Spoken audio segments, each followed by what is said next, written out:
کون سونے والیوں کو جگائے؟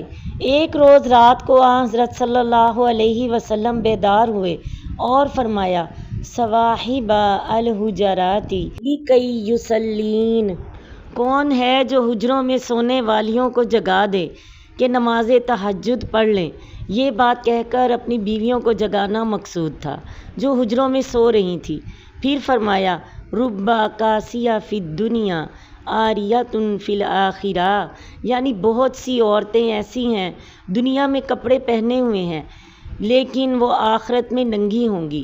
عورتوں کو لباس اور زیور سے بہت محبت ہوتی ہے، طرح طرح کا لباس پہننے کا اہتمام کرتی ہیں مگر آخرت کی فکر نہیں کرتی۔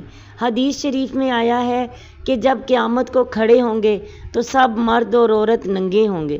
بعد میں جنتیوں کو عمدہ بہترین ریشمی کپڑے ملیں گے جن کی عمدگی کا حال حضور صلی اللہ علیہ وسلم نے یوں بیان فرمایا کہ جنتی عورت کے سر کا دوپٹہ ساری دنیا اور دنیا میں جو کچھ ہے ان سب سے بہتر ہے۔ بخاری شریف کی حدیث ہے۔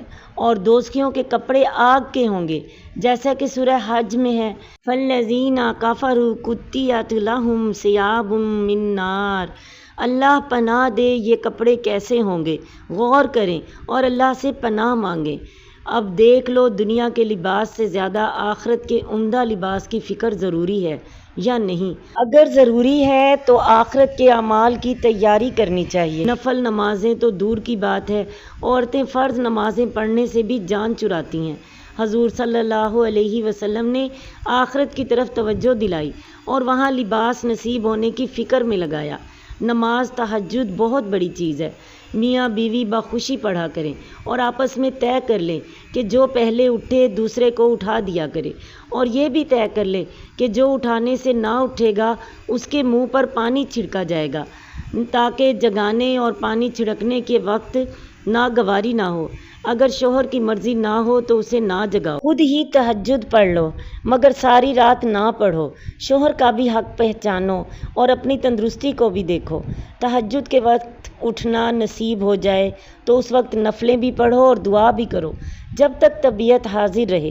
تہجد پڑھو، اگر نیند کا غلبہ ہو جائے تو سو جاؤ مگر فجر کی نماز کے لیے اٹھنے کی فکر کر کے سو جاؤ۔